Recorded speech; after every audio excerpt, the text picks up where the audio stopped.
Bueno, entonces yo voy a hablar acerca de este proyecto llamado Brasil.io. Mi español no es tan bueno, entonces si no entiende alguna cosa, pregunten por favor. Bueno, yo soy conocido como Turicas, entonces encuéntrame en Twitter, GitHub, SlideShare, Instagram, Telegram como Turicas. Yo soy de Brasil y es mi primera vez en Colombia.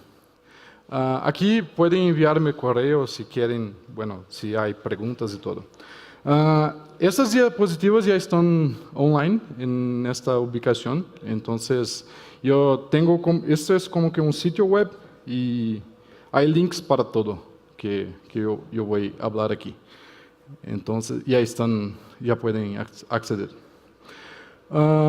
Yo trabajo con Python desde 2005. Y soy activista del movimiento de software libre en Brasil desde 2004. Y todo lo que voy a hablar aquí es hecho en Python y es software libre. Todo el código está disponible en GitHub.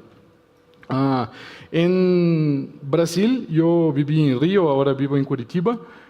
Y allá ya organicé algunas conferencias. Por ejemplo, este que llamamos de Dojo Rio, que es un grupo de programadores que intentan, bueno, hacen como que treinos. ¿Puede ser? ¿Treinos en español? ¿Puede ser? De buenas prácticas de programación. Entonces es como que un encuentro para hacer como que pruebas automatizadas y cosas para aprender. Yo organicé la Python Brasil 8 de 2012, que fue en Río. Y cuando estuve en Quito también organicé la Python Quito. Yo estoy siempre en conferencias por Brasil, por todo el país, y incluso en la PyCon de Estados Unidos me gustan mucho las conferencias, entonces estoy siempre viajando por ahí.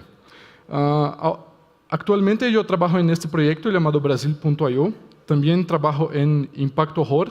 HOR es de jornalismo, que es la palabra en portugués para periodismo, y entonces yo trabajo con análisis de datos para mejorar para automatizar los procesos periodísticos en Brasil. Y también hago parte de la Open Knowledge Foundation, que hay muchos proyectos. Uno de ellos es la Escuela de Datos, que es una iniciativa que empezó en Inglaterra, pienso, y tenemos en Brasil como que cursos para las personas que les gustaría empezar a trabajar con datos, pero por ejemplo no son de la tecnología, periodistas, abogados y todo. Cuando no estoy programando, en general estoy viajando, tostando café. Yo tengo algunos amigos que tienen una tostación. Incluso yo voy a hacer una Lightning Talk acerca de cómo tostar café con Python. Me gusta también plantar. Yo tengo como que unas plantas en casa y yo soy hipnotista también. Bueno, voy a hablar aquí entonces de datos abiertos. Yo voy a hacer como que una contextualización. Voy a hablar de los problemas que yo llamo de accesibilidad de los datos abiertos. Voy a hablar un poco cómo yo hago para trabajar con datos en Python y después acerca del proyecto Brasil.io, cómo las personas en Brasil están utilizando y todo más. Una encuesta antes. ¿Quién aquí está empezando con Python? Ok. ¿Quién trabaja con datos? Bueno. ¿Y quién tiene experiencia con datos de gobierno? Datos públicos y todo. Ok. Bueno, los datos abiertos, que voy a llamar, son datos que pueden ser utilizados y redistribuidos libremente. Son como que datos que puede bajar, puede trabajar, compartir. Y la restricción es como que puede poner una restricción de atribución o compartirse de la misma manera con la misma licencia. Entonces se conocen, por ejemplo, la licencia Creative Commons. Esta es como que una Creative Commons Attribution Share Alike. Los datos abiertos en general o son de dominio público o con esta licencia. Y bueno, aquí hay algunos links que pueden acceder después, por ejemplo, a la Ley de Acceso a Información de Brasil, que es una ley muy buena. Yo utilizo mucho para hacer como que pedidos de datos para que las instituciones pongan los datos en sus sitios, por ejemplo. Hay un guía de datos abiertos de Brasil, de Colombia también, en el sitio de la Escola de Datos, que es la versión brasileña, y de la School of Data en español, que es la Escuela de Datos. Hay también mucha cosa acerca de este tema. Entonces, yo voy a hablar aquí de datos que están disponibles en los sitios que podemos bajar y trabajar con ellos. No son como que datos privados. Bueno, los datos abiertos son muy importantes. Hay hoy un movimiento en todo el mundo llamado de Open Data. Y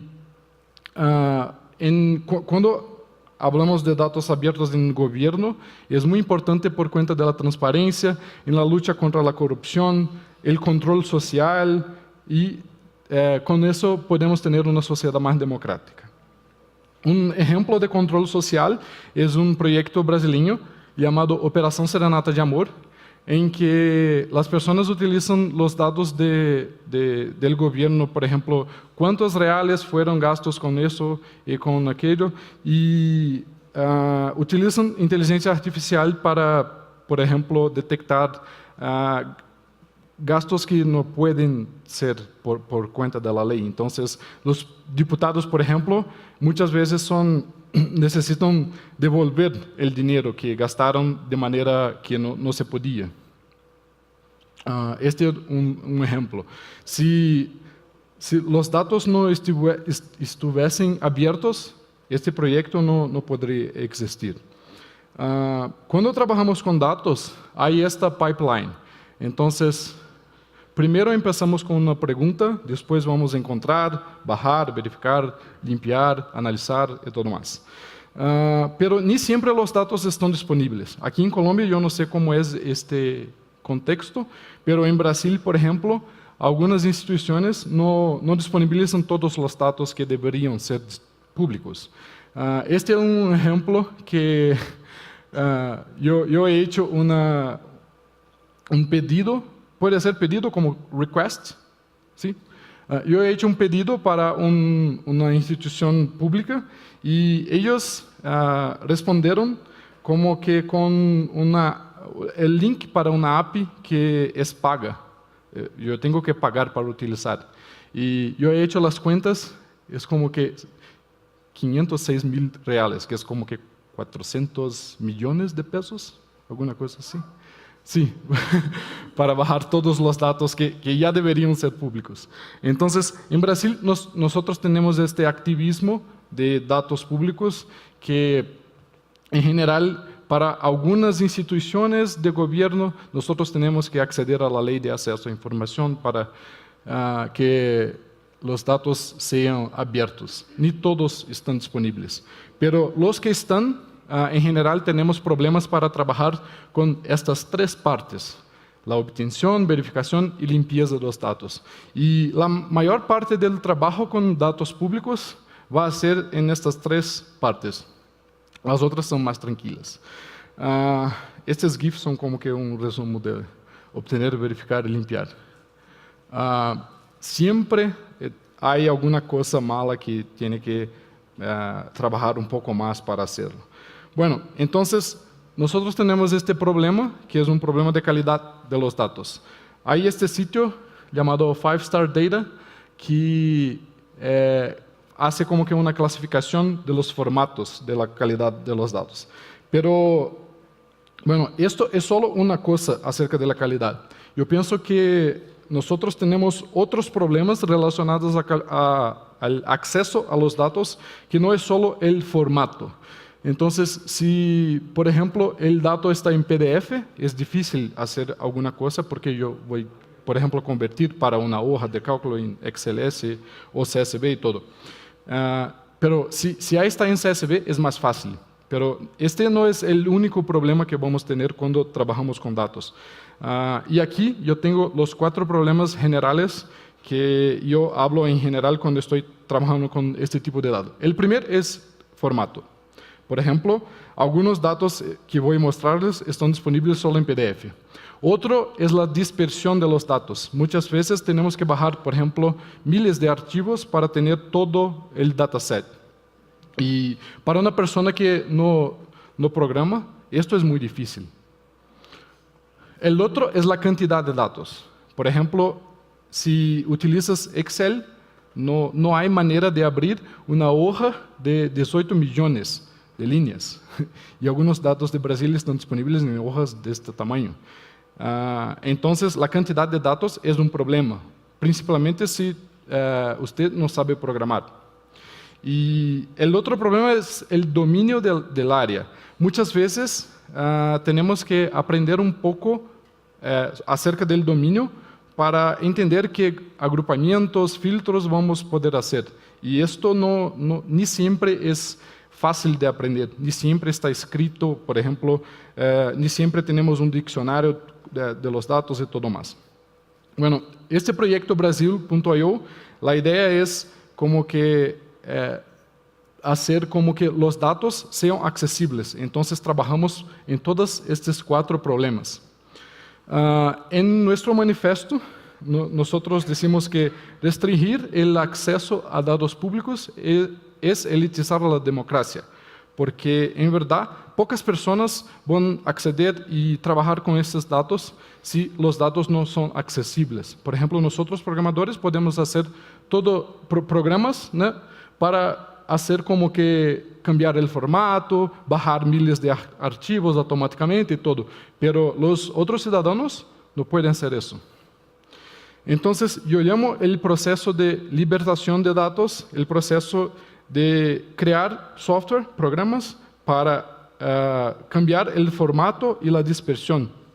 Y eso en general yo hago con Python y muchas librerías, y voy a mostrarles un poco de una librería que yo estoy desarrollando para facilitar este trabajo. Aquí es un ejemplo en Twitter que en la época fue como que mucho conocido en Brasil, que yo creé un programa para bajar los datos de salarios de todos los jueces de Brasil, y son como que muchos archivos distintos porque el país es grande, cada tribunal hay un archivo distinto para un mes y todo. Entonces, cuando las personas empezaron a analizar estos datos a nivel de Brasil todo, no solo de una región, algunas cosas malas descubrieron. Entonces, esto es un ejemplo de lo que yo llamo de libertación de datos. Por ejemplo, aquí hay como que en solo un archivo los datos de miles de hojas de cálculo distintas. Entonces, por ejemplo, los periodistas después de eso empezaron a analizar estos datos más fácilmente. Antes eso no era tan fácil y probablemente imposible de hacer solos, sin ningún software.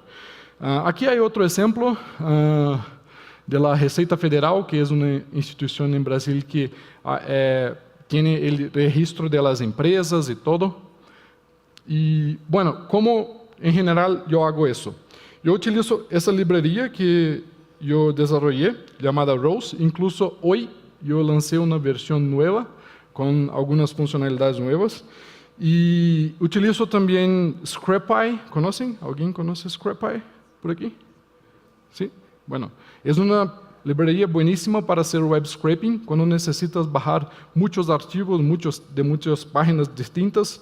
Es muy buena. En general, yo utilizo ScrapEye para hacer como que las requests, y Rose para hacer la conversión, por ejemplo, de XLS para CSV o para extraer las tablas de PDF y todo más. Bueno, voy entonces a mostrar un poco. El tiempo no está contando. ¿Cuánto tiempo tengo?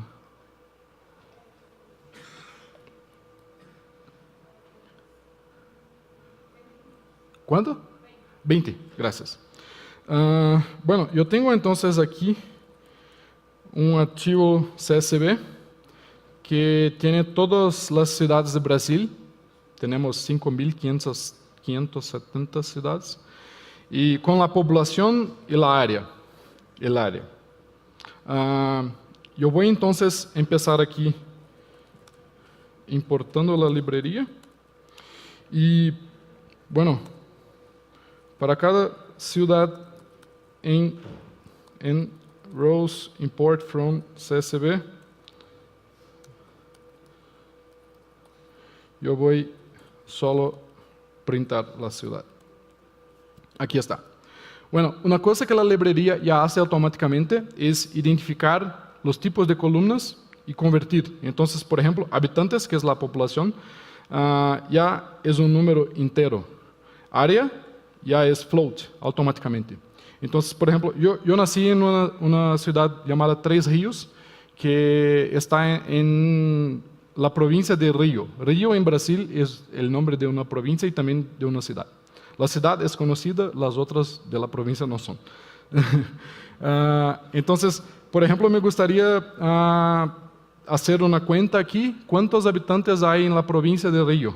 Yo podría hacer como que... A ver, vamos a crear aquí una variable para quedar más fácil. Voy a hacer entonces table sum ciudad.habitantes for ciudad in table if ciudad.estado es Río de Janeiro. Aquí está. 15 millones, casi 16 millones de habitantes. Entonces, como la librería automáticamente hace las conversiones para entero, float y todo, puede hacer como que trabajar con objetos Python de alto nivel. Entonces, en solo 2 líneas de Python ya puede hacer un montón de cosas. Yo puedo también hacer conversiones, por ejemplo, rows, export to, a ver,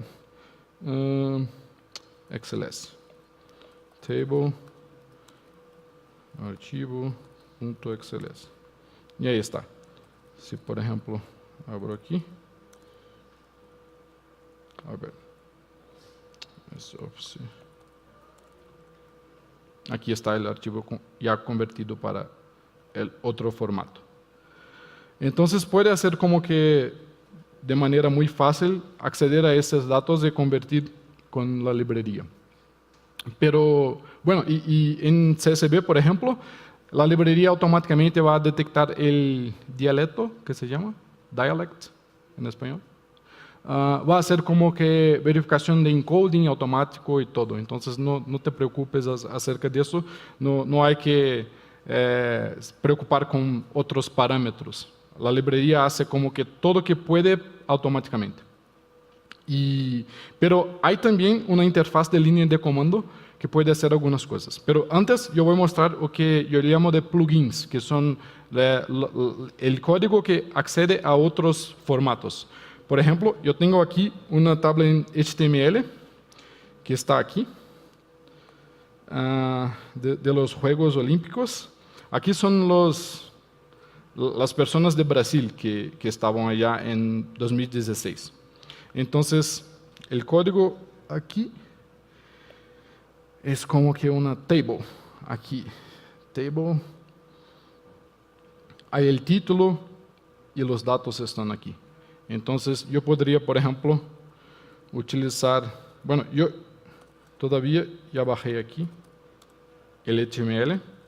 Entonces, yo puedo, por ejemplo, hacer así. Import rows, for row in rows, import from HTML, data, sports, print row, por ejemplo. Y aquí está, ya todo extraído, convertido, sin problemas. Aquí hay un problema de encoding, porque el sitio tiene un problema de encoding, no es de la librería. Por ejemplo, aquí, no hay o que hacer con eso. El sitio está malo. Pero yo puedo convertir, por ejemplo, esta tabla, en vez de hacer como que un for, yo podría, por ejemplo, hacer así. Rows, export to CSV. Aquí la tabla y el nombre, por ejemplo, sports.csv. Y aquí está el archivo ya convertido, todo para CSV. Yo podría poner como que opciones en este import from HTML para cambiar algunas cosas, pero yo voy a otro formato ahora que es el PDF, porque yo no tengo mucho tiempo. Este es un ejemplo de un boletín bueno, en Brasil llamamos balneabilidade y yo procuré la palabra en español y se llama balneabilidad, que es la capacidad de bañarse en el agua, por ejemplo, de la playa. Entonces, aquí esta institución llamada INEMA de Brasil hace como que pruebas en el agua de varias playas y aquí está la categoría, propia o impropia para baño, ¿sí? Aquí es el nombre del punto en que fue hecha la prueba y una descripción del punto. Pero es un PDF y toda semana hacen como que crean nuevos boletines con nuevos PDFs.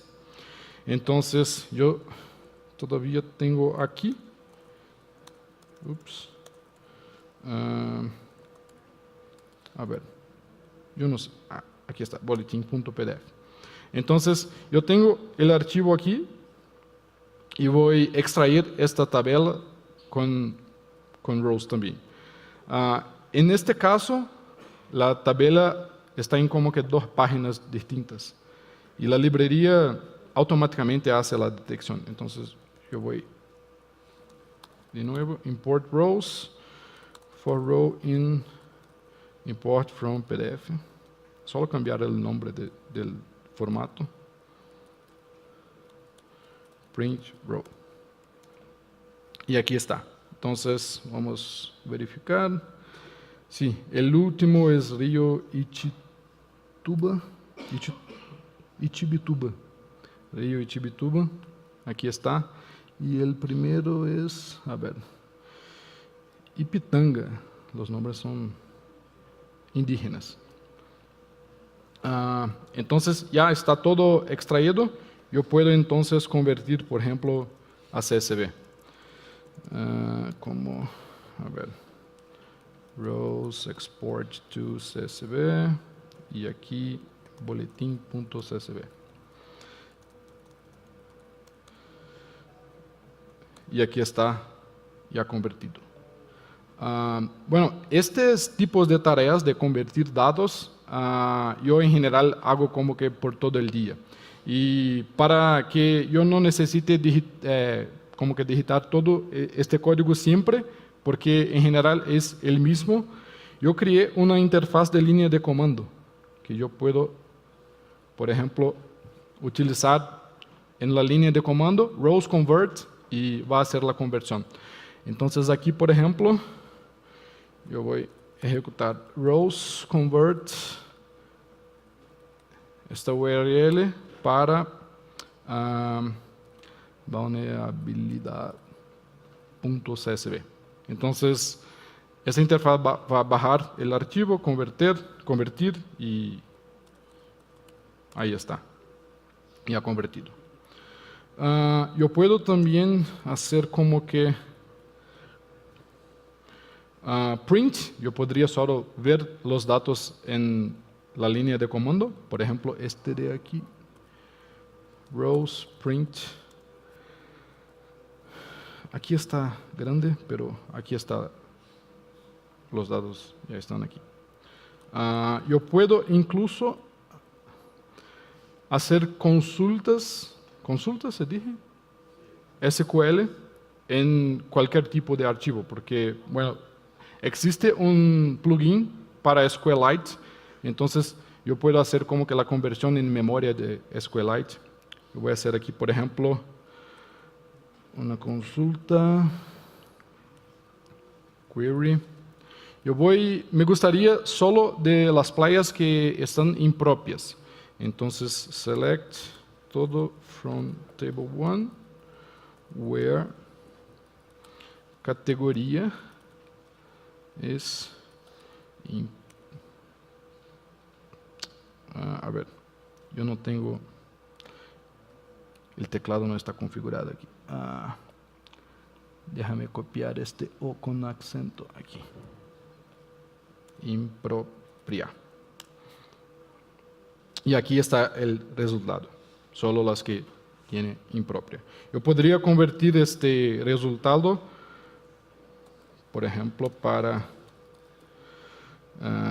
resultado, a ver, este de aquí no, punto .xls, por ejemplo. Y aquí está el resultado. Entonces, con esta interfaz de línea de comando es muy fácil convertir y hacer eso todo. Yo utilizo por todo el día, porque estas tareas son tareas recurrentes quien trabaja con ese tipo de datos. Bueno, entonces, con esta librería y con las otras, ScriptPy y todo, nosotros podemos resolver estos problemas de formato y dispersión, pero todavía hay estos problemas de cantidad de los datos y dominio del área. Para eso, nosotros creamos Brasil.io. Entonces, la idea es que ese sitio sea como que un hub de datos abiertos que pueda hacer consultas, filtros, agrupamientos y puede bajar todo, solo una parte de los datos y todo más. Bueno, es todo software libre, está disponible en GitHub y es hecho utilizando Django. Yo voy a abrir aquí, a ver, escribí bread. Bueno, entonces tenemos esos conceptos de datasets, por ejemplo, lo de vulnerabilidad, aquí está. Entonces tenemos aquí los datos para miles de pruebas que hicieron en el agua de playas de Brasil y cada línea de aquí es de un archivo PDF que bajé. Son como que 1500 archivos en total desde que empezaron a hacer estas pruebas. Entonces aquí hay como que todo en solo un sitio y yo puedo hacer filtros, por ejemplo, me gustaría solo los puntos de Salvador, que el código es SSA. Entonces yo puedo filtrar y aquí están solo los de Salvador. Aquí hay un link para el PDF que generó este registro. Aquí está. Yo puedo bajar solo este resultado en CSV. Como que, entonces, si por ejemplo, este dataset hay como que millones de registros, yo puedo hacer todos los filtros por aquí y bajar solo lo que me interesa. Yo tengo unos screenshots aquí. Entonces, hay esta página con los datasets que tenemos y en general cada dataset es generado por un conjunto de scripts en Python que utilizan esas librerías que yo hablé, ScriptPy, Rose y otras.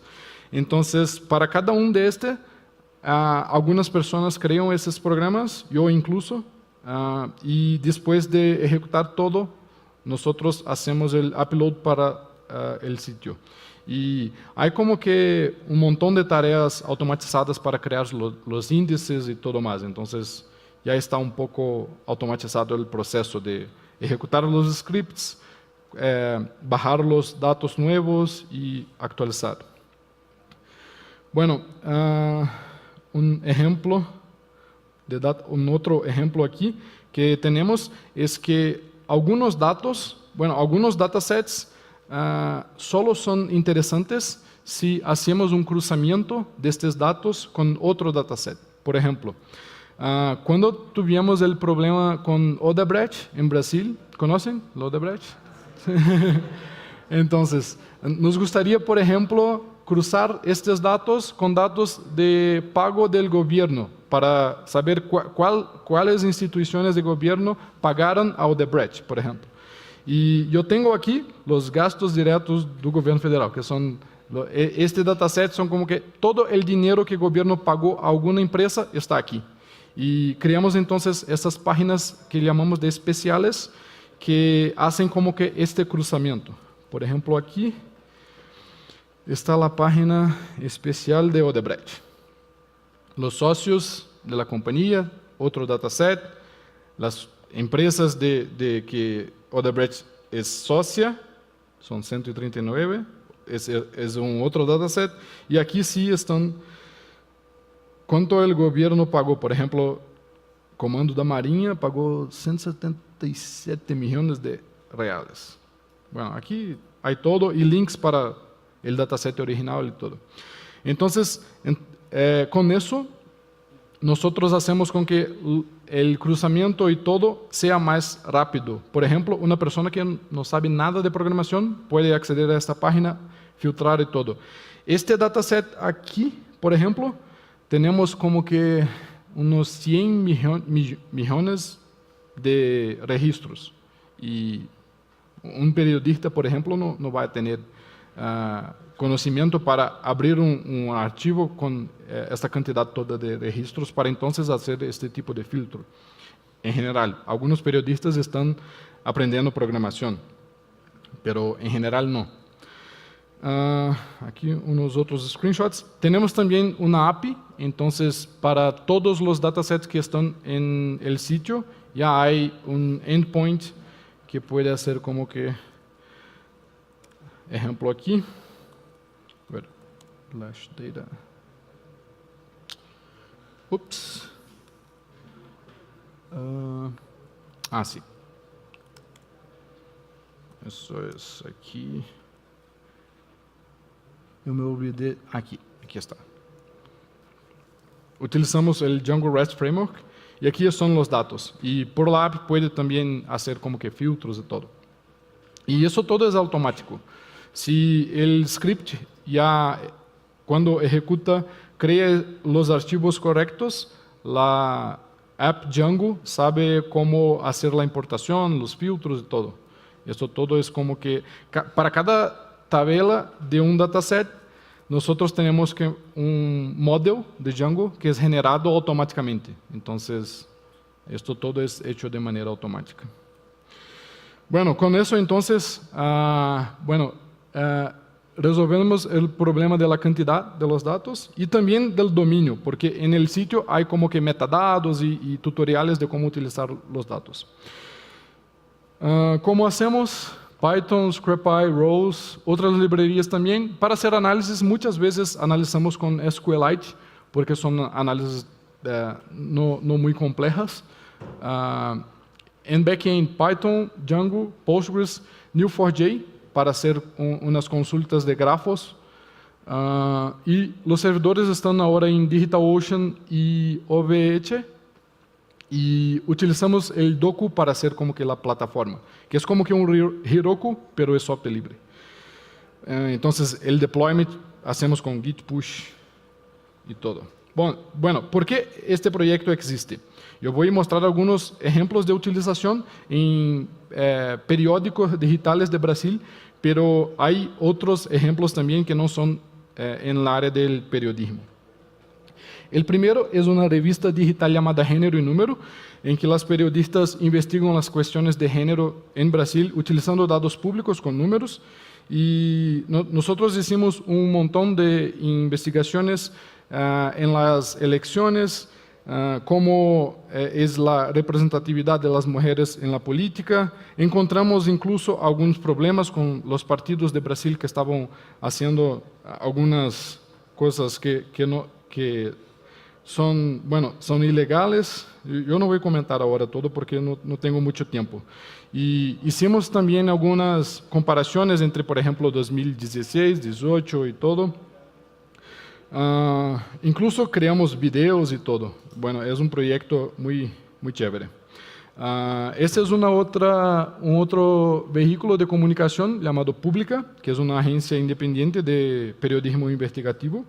Y hicimos muchas investigaciones acerca de cómo los procesos en el Supremo Tribunal Federal de Brasil son sorteados para los jueces. Entonces, bueno, yo no voy a entrar en detalles. Aquí fue un periódico llamado Correio, que es de Bahía, que he hecho muchas postajes acerca de las playas, por ejemplo, las más sucias y todo, basado en aquellos datos de de este boletín aquí. A ver. Yo he hecho también algunas cosas para Intercept Brasil. Identificamos algunas cosas que relacionan, por ejemplo, Odebrecht con algunos políticos. Y bueno, yo no voy a entrar en detalles, pero hace poco el ejército estaba como que en el comando de la seguridad de Río y nosotros identificamos algunas cosas también malas que el ejército estaba haciendo. En último año nosotros tuvimos las elecciones, entonces muchos datos de Brasilia.io fueron utilizados para crear interfaces, por ejemplo, para ayudar en el proceso de decisión de en quién va a votar. Y este es un ejemplo de un sitio muy conocido llamado Poder 360. Un otro, perfil político, y hay otros también. Bueno, yo voy ya a finalizar. Algunas personas ya contribuyeron con el proyecto. Bueno, está todo en GitHub. Si desean contribuir, hacer alguna pregunta también técnica, pueden crear issues en GitHub. Nosotros tenemos un chat para charlar acerca de las próximas versiones y todo. E incluso el proyecto no tiene fines de lucrativo, entonces las personas pueden hacer donaciones también para mantener los servidores y todo. Me gustaría mucho hacer como que crear o que estamos haciendo en Brasil como que una comunidad de datos abiertos activista que está haciendo como que un montón de cosas para mejorar la accesibilidad de los datos. Me gustaría mucho ayudar también que otros países, otras ciudades puedan hacer eso. Entonces, si te interesan, contácteme que podemos, bueno, yo puedo ayudarte. Invito-les a Python Brasil, que es la 15ª conferencia este año. Yo fui a 10 hasta hoy, es una por año, y este año va a ser en São Paulo, Ribeirão Preto es el nombre de la ciudad. ¿Yo tengo tiempo para preguntas? ¿Sí? Oh, eso es. Gracias.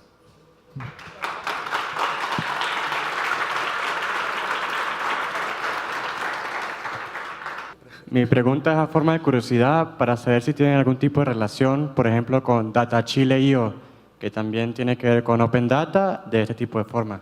Todavía no. Bueno, algunas personas me contactaron, pero no hay como que una relación directa. Por ejemplo, en Venezuela, algunos programadores estaban haciendo también ese tipo de trabajo, pero bueno, yo sé que utilizaron tal vez la ROSE, pero no el código de Brasilia.io, del sitio de hub de datos. Pero me gustaría hacer como que parcerías para crear junto.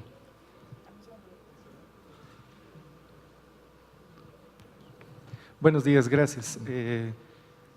En Bolivia tenemos la comunidad, no la comunidad, en Bolivia hay una política de datos abiertos, pero está manejada por una agencia del gobierno, se llama la AGETIC. ¿Existe algo parecido en Brasil o es que ustedes han decidido hacer independientemente? Bueno, hay esta ley de acceso a información que es buenísima porque todos podemos como que crear pedidos para el gobierno y ellos tienen que compartir los datos. Y hay algunas instituciones, en general, por ejemplo, yo no sé si hay parecido aquí o en Bolivia, el Ministerio Público, que en general investiga cuestiones de ilegalidades en el gobierno, en ejecutivo, legislativo y todo, y el judiciario. En general, el Ministerio Público hay como que también las personas allá son como que activistas de los datos abiertos porque necesitan de estos datos del gobierno para investigar el gobierno. Entonces, hay sí algunas instituciones que son gubernamentales, pero yo pienso que la más grande parte de los proyectos son de ciudadanos.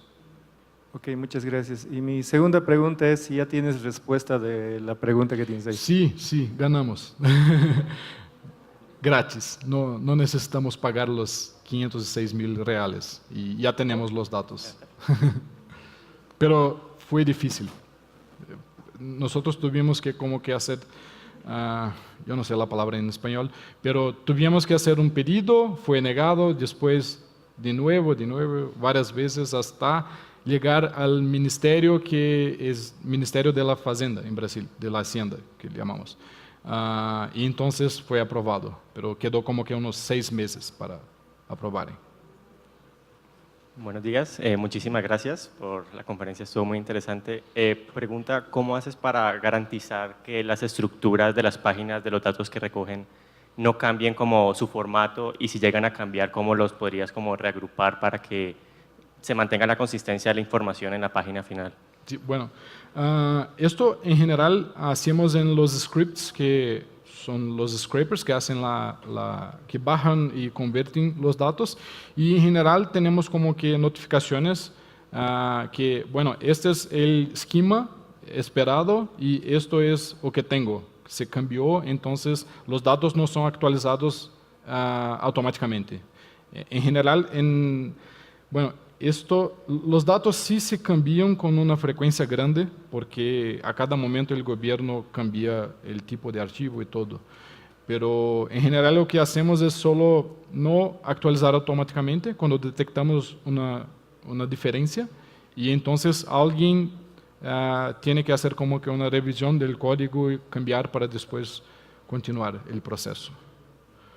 Y una cosa que yo me olvidé de poner aquí en las diapositivas es que muchas veces tenemos problemas para bajar los datos. Por ejemplo, yo estoy aquí en Colombia, intenté crear un scraper y yo no puedo acceder a un sitio de Brasil porque solo números de IP, ubicaciones de IP de Brasil pueden acceder a ese sitio.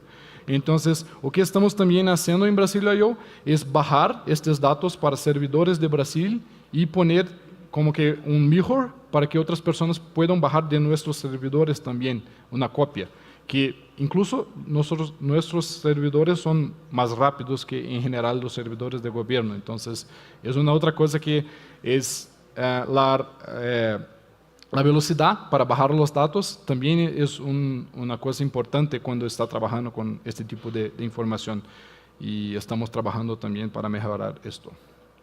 ¿Alguna pregunta más? ¿No? Bueno, gracias por su atención. Buen día.